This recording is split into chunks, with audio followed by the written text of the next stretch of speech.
Graça e paz, querido. Que alegria ter você aqui e você perseverando aí em aprender a verdade da palavra de Deus. Estamos estudando essa matéria poderosa, confissão e paciência. O que é mais interessante é que Deus não apenas exige de nós que nós tenhamos fé, como Ele é o maior exemplo de fé para as nossas vidas. Deus não só pede que nós tenhamos fé, como Ele é um Deus de fé. Deus não exige de nós que venhamos confessar, como Ele é um Deus que decidiu fazer todas as coisas pelo poder da palavra.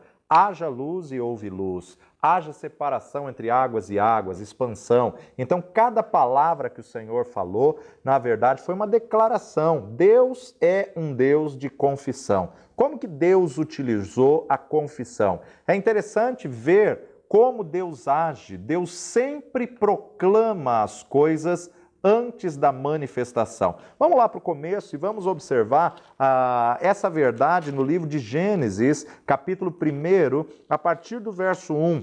No princípio criou Deus os céus e a terra era sem forma e vazia, e havia trevas sobre a face do abismo, e o Espírito de Deus se movia sobre a face das águas, e disse Deus: haja luz, e houve luz. E viu Deus que era boa a luz, e fez Deus separação entre a luz e as trevas. E Deus chamou à luz dia, e às trevas chamou noite. E foi a tarde e a manhã o dia primeiro. E disse Deus: haja uma expansão no meio das águas, e haja separação entre águas e águas. E fez Deus a expansão, e fez separação entre as águas que estavam debaixo da expansão e as águas que estavam sobre a expansão, e assim foi. E chamou Deus à expansão céus, e foi a tarde e a manhã o dia segundo. E disse Deus: ajuntem-se as águas debaixo dos céus num lugar, e apareça a porção seca, e assim foi. E chamou Deus à porção seca terra, e ao ajuntamento das águas chamou mares, e viu Deus que era bom. E disse Deus: produza a terra erva verde, erva que dê semente, árvore frutífera que dê fruto segundo a sua espécie, cuja semente esteja nela sobre a terra, e assim foi. E a terra produziu erva, erva dando semente conforme a sua espécie, e árvore frutífera cuja semente está nela conforme a sua espécie, e viu Deus que era bom. E foi a tarde e a manhã o dia terceiro. E disse Deus: haja luminares na expansão dos céus, para haver separação entre dia e noite, e sejam eles para sinais e para tempos determinados, e para dias e anos, e sejam para luminares na expansão dos céus, para alumiar a terra, e assim foi. E fez Deus os dois grandes luminares, o luminar maior para governar o dia, e o luminar menor para governar a noite, e fez as estrelas, e Deus os pôs na expansão dos céus para alumiar a terra, e para governar o dia e a noite, e para fazer separação entre a luz e as trevas, e viu Deus que era bom. E foi a tarde e a manhã o dia quarto. E disse Deus: produzam as águas abundantemente, répteis de alma vivente, e voem as aves sobre a face da expansão dos céus. E criou Deus as grandes baleias e todo réptil de alma vivente que as águas abundantemente produziram conforme as suas espécies, e toda ave de asas conforme a sua espécie, e viu Deus que era bom. E Deus os abençoou, dizendo: frutificai e multiplicai-vos, enchei as águas nos mares, e as aves se multipliquem na terra. E foi a tarde e a manhã o dia quinto, a criação dos seres viventes. E disse Deus: produza a terra alma vivente conforme a sua espécie, gado e répteis e bestas feras da terra conforme a sua espécie, e assim foi. E fez Deus as bestas feras da terra conforme a sua espécie, e o gado conforme a sua espécie, e todo réptil da terra conforme a sua espécie. E viu Deus que era bom. E disse Deus: façamos o homem à nossa imagem, conforme a nossa semelhança, e domine sobre os peixes do mar, e sobre as aves dos céus, e sobre o gado, e sobre toda a terra, e sobre todo réptil que se move sobre a terra. E criou Deus o homem à sua imagem, à imagem de Deus o criou, macho e fêmea os criou. Podemos ver aqui quantas vezes Deus usou o verbo, disse Deus, haja, e chamou Deus, luz, e chamou Deus, e falou Deus, e disse Deus. Quantos verbos que são liberados aqui, aonde nós observamos a importância da confissão, porque tudo que saiu da boca de Deus foi uma palavra confessada. Hebreus capítulo 11, verso 3, pela fé, entendemos que os mundos, pela palavra de Deus, foram criados, de maneira que aquilo que se vê não foi feito do que é aparente. Deus criou todas as coisas pela fé. Ele proclamou, ele confessou luz e a luz veio a existir. Ele proclamou luz e recebeu a luz. Então o próprio Deus usou o poder da confissão. O próprio Deus usou o poder da fé. O próprio Deus usou o poder da palavra. Ele é Deus, ele não necessitava liberar palavra. Bastava ele pensar e a coisa aconteceria, mas ele decidiu usar a palavra como meio de comunicação no mundo, no universo, na esfera espiritual, no mundo espiritual. Ele decidiu, ele não necessitava, era só ele pensar e aconteceria, mas ele decidiu um meio de comunicação no universo, no mundo, nos céus, na terra e debaixo da terra, o poder da palavra. Então ele confinou todo o poder na declaração da palavra, na confissão da palavra. Então nós temos que entender a importância dessa confissão. Temos que entender a importância de tomarmos cuidado com as palavras que saem na nossa boca, porque na verdade toda palavra que sai da tua boca é matéria-prima. Ou Deus vai pegar isso e fazer cumprir, ou o diabo vai pegar essa matéria-prima e fazer cumprir, porque você deu legalidade a ele. João capítulo 1, versos de 1 a 3, o verbo se fez carne, a palavra. O que é verbo? Verbo é uma palavra em ação. Uma palavra em ação se torna verbo. No princípio era o verbo, o Logos, Jesus, e o verbo estava com Deus e o verbo era Deus. Ele estava no princípio com Deus, todas as coisas foram feitas por ele e sem ele nada do que foi feito se fez. Nele estava a vida e a vida era a luz dos homens. Um Deus que decide dizer, um Deus que decide falar é o nosso Deus. É um Deus que se comunica, é um Deus que confessa, é um Deus que fala, é um Deus que se expressa. Ele dá o nome na criação e, na verdade, ele chama Adão para poder dar nome aos animais, porque aquele que dá nome se torna autoridade sobre, aquele que dá nome se torna dono.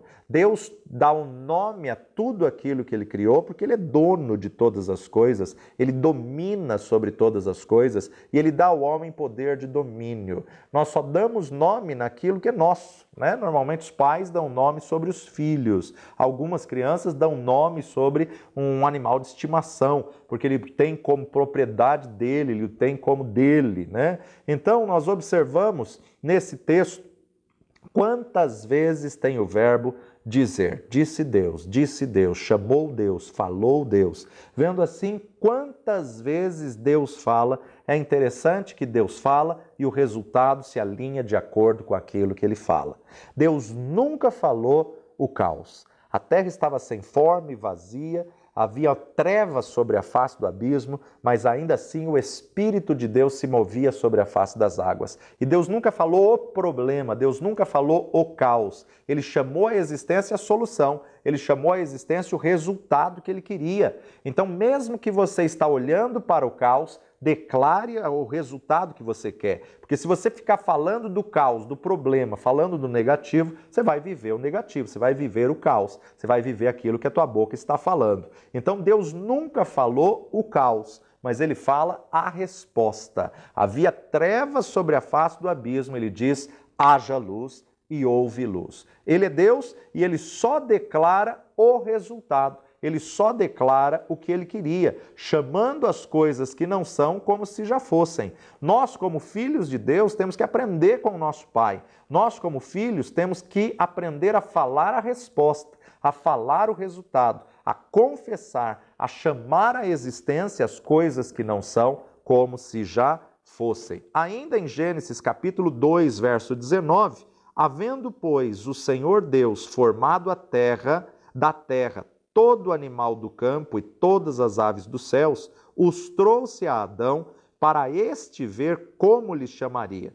E tudo que Adão chamou a toda a alma vivente, isso foi o seu nome. Depois que Deus criou todas as coisas, então Deus traz uma a Adão para que Adão nomeasse. Então, o invisível, ele é mais importante do que o visível. Porque o invisível, na verdade, é eterno. E o que é visível, material, é limitado. O invisível é que, na verdade, permanece para todo sempre. Porque do invisível é que foram criadas todas as coisas que são visíveis. Então, nunca se esqueça que o invisível é eterno e o visível é transitório. Aquilo que é invisível é mais importante. Do abstrato para o físico, para o material. Deus manda, o Espírito Santo de Deus dá poder e Jesus, o verbo que saía da boca de Deus, toda palavra que sai da boca de Deus sai com poder de execução já para realizar o feito. Então, o Espírito Santo é o poder de Deus. Hebreus capítulo 1, versículo 3. Hebreus capítulo 1, verso 3, a palavra de Deus sustenta o universo, o qual, sendo o resplendor da sua glória e a expressa imagem da sua pessoa, e sustentando todas as coisas pela palavra do seu poder, havendo feito por si mesmo a purificação dos nossos pecados, assentou-se à destra da majestade nas alturas. Então, próprio Jesus, sendo o resplendor da sua glória, a expressa imagem da sua pessoa, sustenta todas as coisas pela palavra do seu poder. Sustenta todas as coisas, sustentando todas as coisas pela palavra do seu poder. Nosso Deus é um Deus que não pode mentir. Nosso Deus é um Deus que não se contradiz. Se a palavra dele deixar de sustentar todas as coisas deixam de existir, porque as coisas deixam de estar na ordem. Tito, capítulo 1, verso 1 e 2, Paulo, servo de Deus e apóstolo de Jesus Cristo, segundo a fé dos eleitos de Deus e o conhecimento da verdade, que é segundo a piedade, em esperança da vida eterna, a qual Deus, que não pode mentir, prometeu antes dos tempos dos séculos. Paulo aqui vai escrever para Timóteo dizendo: Deus, que não pode mentir, prometeu antes dos tempos dos séculos. Então, Deus é um Deus que chama à existência as coisas que não são como se já fossem. Chama à existência as coisas que não existem como se já existissem. Quando Deus mudou o nome de Abram, na verdade, ele estava fazendo um processo neurolinguístico, né? E você observa que o Senhor troca o nome para gerar o resultado. Então, a partir daquele momento, todo mundo começou a chamar ele de Pai das Nações, Pai das Nações, Pai das Nações, Pai das Nações. O filho da promessa ainda não tinha nascido, mas ele é chamado de Pai das Nações.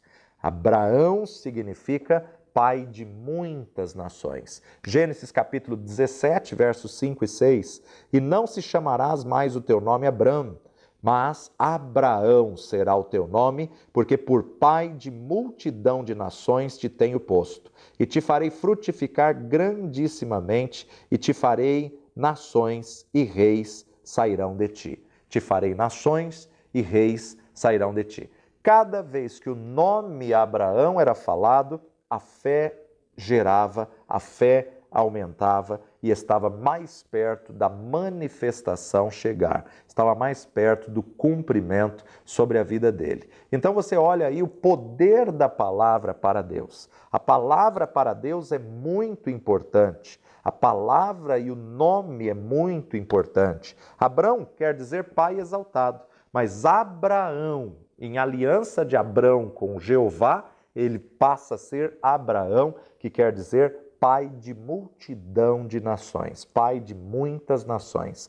É interessante notar que Abraão, até esse momento, tinha o filho gerado na sugestão da alma, tinha o filho com Agar, que não era a vontade de Deus para a vida dele. A vontade e a promessa de Deus era de Agar, era de Abraão e Sara, era justamente dessa aliança que o Senhor geraria um descendente que seria, na verdade, a linhagem do Messias, que seria, na verdade, a nação de Israel. Então, Abraão ainda não tinha nascido filho da promessa. E cada vez que sua esposa Sara chamasse Abraão, Abraão, Abraão, para nós, em português, é um nome.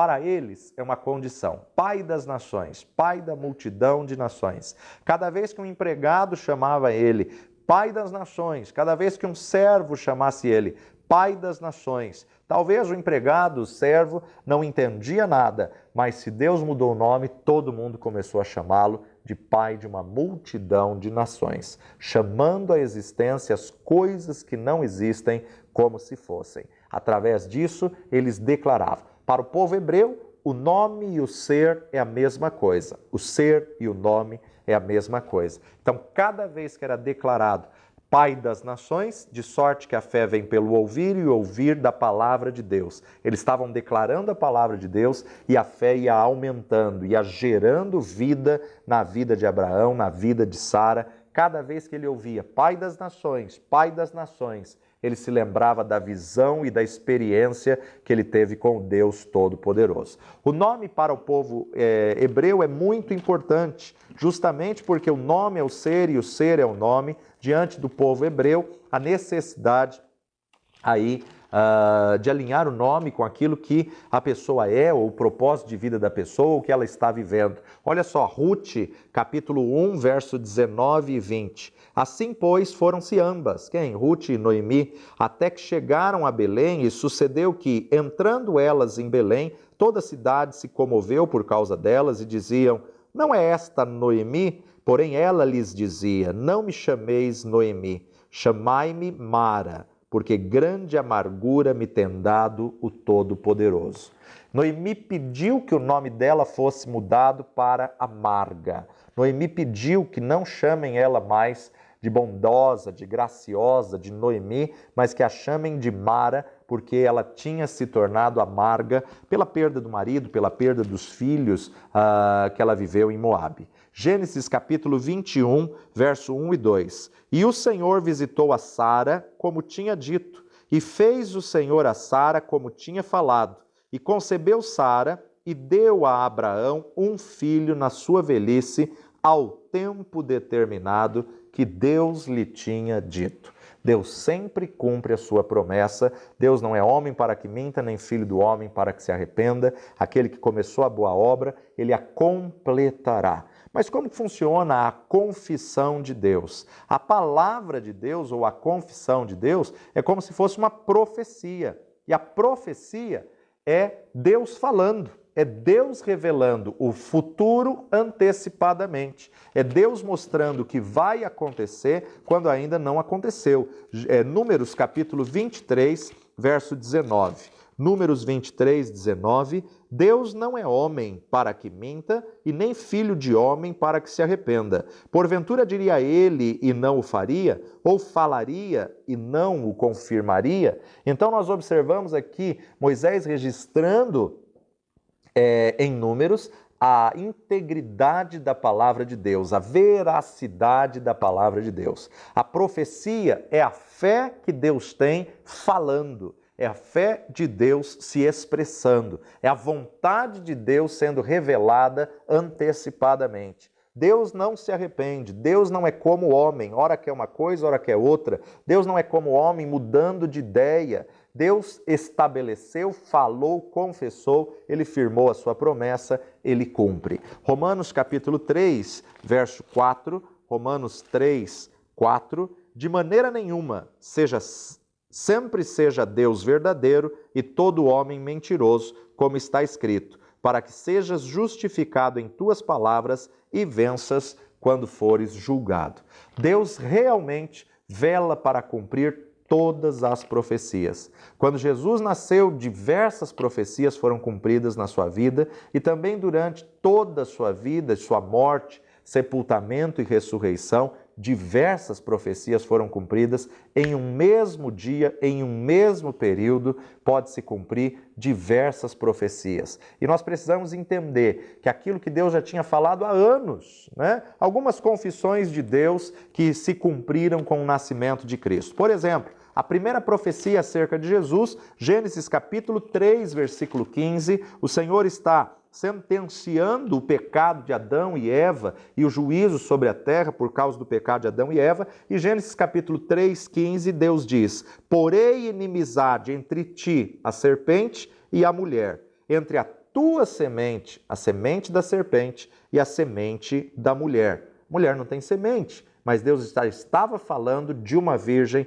nascerá um que esmagará a cabeça da serpente. Veja, esta te ferirá a cabeça e tu lhe ferirás o calcanhar. Quem? Da semente da mulher vai nascer um que vai ferir a cabeça da serpente. O que Deus está dizendo aqui é uma confissão, e a confissão de Deus é uma profecia. Lucas capítulo 2, versículo 7, Lucas 2, 7, nos diz: E deu à luz o seu filho primogênito, e envolveu-o em panos, e deitou numa manjedoura, porque não havia lugar para eles na estalagem. O nascimento de Jesus foi o cumprimento da confissão, foi o cumprimento da profecia que Deus disse em Gênesis 3,15. A virgem conceberá e dará à luz a um filho, e por-lhe-ás o nome de Jesus. A virgem conceberá e dará à luz a um filho que vai esmagar a cabeça da serpente. Miqueias, capítulo 5, Miqueias, capítulo 5, versículo 2. E tu, Belém Efrata, posto que pequena entre as milhares de Judá, de ti me sairá o que será senhor em Israel, e cujas origens são desde os tempos antigos, desde os dias da eternidade. Ou seja, anos e anos antes do nascimento de Jesus, mais de 500 anos antes do nascimento de Jesus, Deus já revelou que ele nasceria em Belém Efrata. Mateus capítulo 2, verso 1, e tendo Jesus nascido em Belém da Judéia, no tempo do rei Herodes, eis que uns magos vieram do Oriente a Jerusalém. Então, em Miqueias, Deus revela, Deus confessa ao lugar do nascimento de Cristo Jesus. Passam-se séculos e se cumpre exatamente conforme a confissão de Jesus. Isaías capítulo 7, versículo 14, livro do profeta Isaías, capítulo 7, versículo 14, nos diz: Portanto, o mesmo Senhor vos dará um sinal. Eis que uma virgem conceberá e dará à luz um filho, e será o seu nome Emanuel. Ele aqui, o profeta Isaías, profetiza que ele nasceria de uma virgem. Lucas capítulo 1, versículo 26 em diante. E no 6º mês foi o anjo Gabriel enviado por Deus a uma cidade da Galiléia chamada Nazaré, a uma virgem desposada com um varão cujo nome era José, da casa de Davi, e o nome da virgem era Maria. E entrando o anjo onde ela estava, disse: Salve, agraciada, o Senhor é contigo, bendita és tu entre as mulheres. E vendo-o ela, turbou-se muito com aquelas palavras, e considerava que saudação seria essa. Disse-lhe então o anjo: Maria, não temas, porque achastes graça diante de Deus. E eis que em teu ventre conceberás e darás à luz um filho, e por-lhe-ás o nome de Jesus. Este será grande e será chamado Filho do Altíssimo, e o Senhor Deus lhe dará o trono de Davi seu pai, e reinará eternamente na casa de Jacó, e o seu reino não terá fim. E disse Maria ao anjo: Como se fará isso, visto que não conheço varão? E respondendo o anjo, disse-lhe: Descerá sobre ti o Espírito Santo, e a virtude do Altíssimo te cobrirá com a sua sombra, pelo que também o santo que de ti há de nascer será chamado Filho de Deus. Observamos aqui em Isaías a profecia que Jesus nasceria de uma virgem, confirmando o que Deus já tinha dito em Gênesis capítulo 3, verso 15. Mas agora em Lucas nós vemos o cumprimento, exatamente como o Senhor falou, foi exatamente como o Senhor fez cumprir na vida de Jesus, na vida de Maria. Oséias capítulo 11, verso 1. Quando Israel era menino, eu o amei, e do Egito chamei a meu filho. Ou seja, profetizando que assim que Jesus nascesse, ele teria um período que teria que fugir para o Egito, profetizando a fuga para o Egito. Mateus capítulo 2, verso 14 e 15. E levantando-se ele, tomou o menino e sua mãe de noite e foi para o Egito. E esteve lá até a morte de Herodes, para que se cumprisse o que foi dito da parte do Senhor pelo profeta, que diz: do Egito chamei meu filho, conforme o profeta Oséias já tinha revelado. Isaías capítulo 53, verso 3, Isaías 53, 3. O profeta messiânico, o profeta que mais fala de Jesus, do Messias, no versículo 3 de Isaías 53 diz: era desprezado e o mais indigno entre os homens, homem de dores, experimentado nos trabalhos, e como um de quem os homens escondiam o rosto, era desprezado e não fizemos dele caso algum. Aqui o texto nos mostra que Jesus viria sem parecer, sem formosura, e seria desprezado, seria rejeitado pelos seus, seria rejeitado pelos judeus, assim como se confirma isso em Lucas capítulo 4, verso 29. E levantando-se, o expulsaram da cidade e o levaram até o cume do monte em que a cidade deles estava edificada, para dali o precipitarem, confirmando assim a rejeição que eles tiveram acerca do Messias. Isaías capítulo 62, verso 11, a confissão de Deus: eis que o Senhor fez ouvir até às extremidades da terra, dizei à filha de Sião: eis que a tua salvação vem, eis que com ele vem o seu galardão e a sua obra diante dele. Mostrando aqui exatamente a entrada triunfal do Senhor Jesus Cristo em Jerusalém, João capítulo 12, versos 12 e 13. No dia seguinte, ouvindo uma grande multidão que viera à festa que Jesus vinha a Jerusalém, tomaram ramos de palmeiras e saíram-lhe ao encontro e clamavam: Hosana, bendito o Rei de Israel, que vem em nome do Senhor. E achou Jesus um jumentinho e assentou-se sobre ele, como está escrito. Então nós observamos aqui a profecia do que o Senhor determinou, do que o Senhor falou no Antigo Testamento, era uma confissão da parte de Deus acerca da revelação do que seria o Messias. Isaías 53, verso 9, e puseram a sua sepultura com os ímpios e com o rico na sua morte, porquanto nunca fez injustiça e nem houve engano na sua boca. E Mateus capítulo 27, versículos 57 a 60, e vinda já à tarde, chegou um homem rico de Arimateia, por nome José, que também era discípulo de Jesus. Este foi ter com Pilatos e pediu-lhe o corpo de Jesus. Então Pilatos mandou que o corpo lhe fosse dado. José, tomando o corpo, envolveu num fino e limpo lenço e o pôs no sepulcro novo, no seu sepulcro novo, que havia aberto em rocha, e rolando uma grande pedra para a porta do sepulcro, foi-se.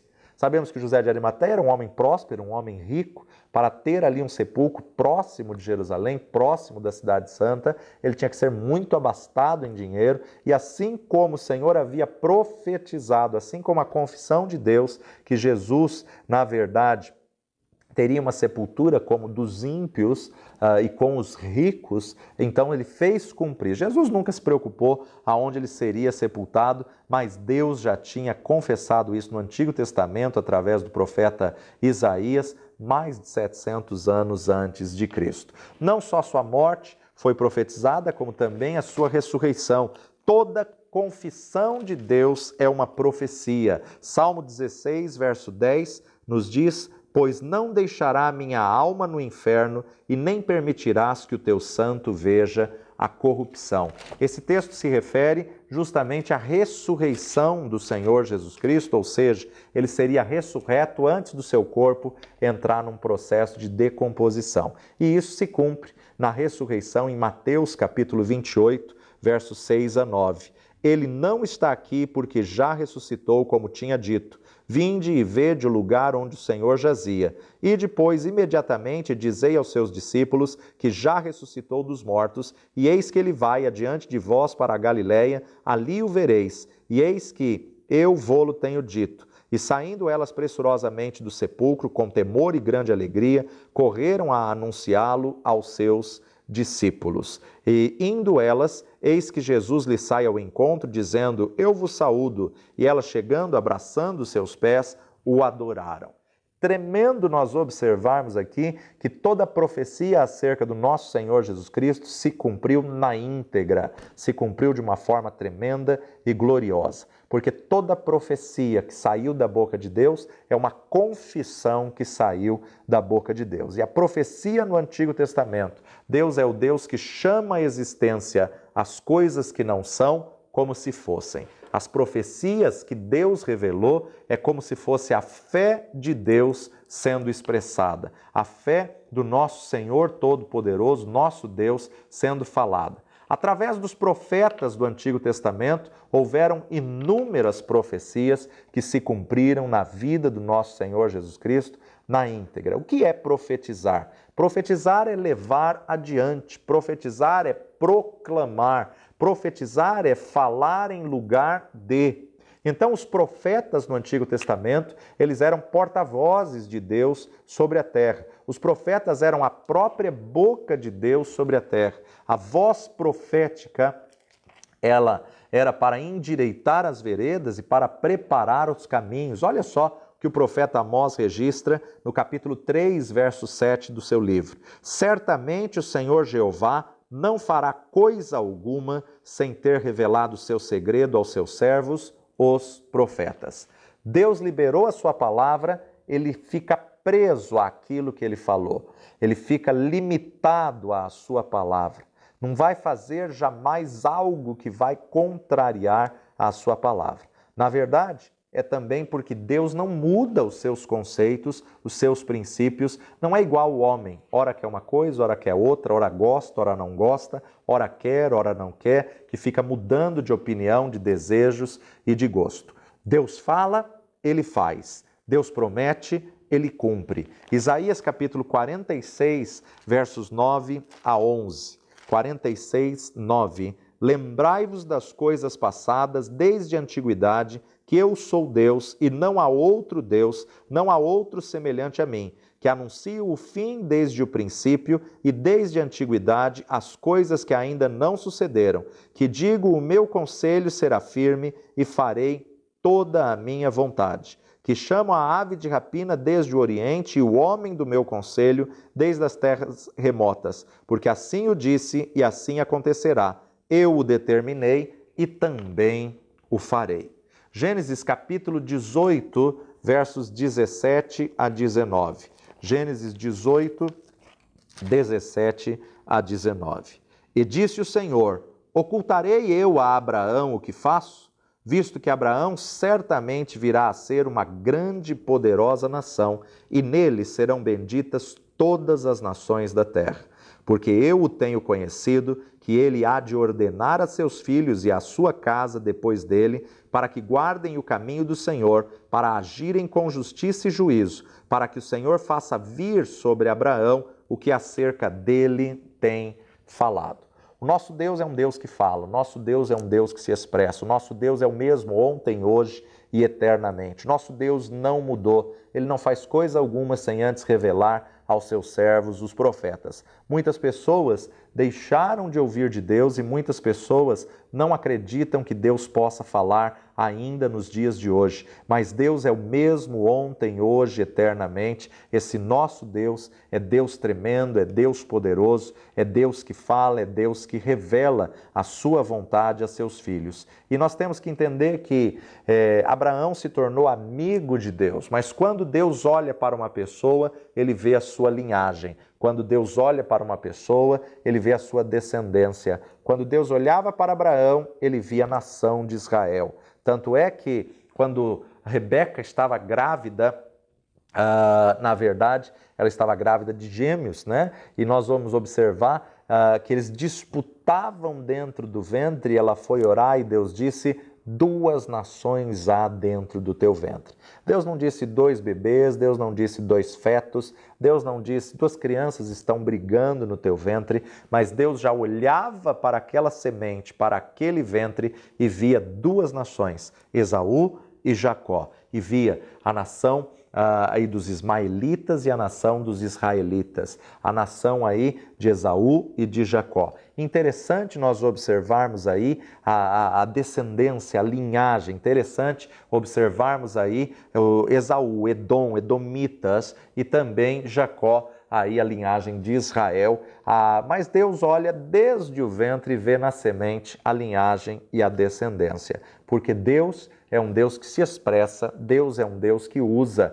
a confissão, Deus é o Deus que usa a fé e o poder da palavra. Na nossa próxima aula, nós vamos estar falando sobre Jesus e a confissão. Hoje nós falamos sobre Deus e a confissão, a importância de entender que assim como Deus usa a confissão e honra aquilo que ele declarou, assim também devemos ser nós. Que na próxima aula você possa saber o que Jesus fala, o que Jesus declara e ficar firme na palavra do Mestre, na palavra do nosso Senhor. Que o Senhor te abençoe poderosamente. Fica aqui na nossa plataforma, faça as demais aulas, não perca nenhuma aula, não pule nenhuma aula, volte quantas vezes você achar necessário em cada aula, tome nota e aprenda da verdade da palavra de Deus. Deus te abençoe, até a nossa próxima aula.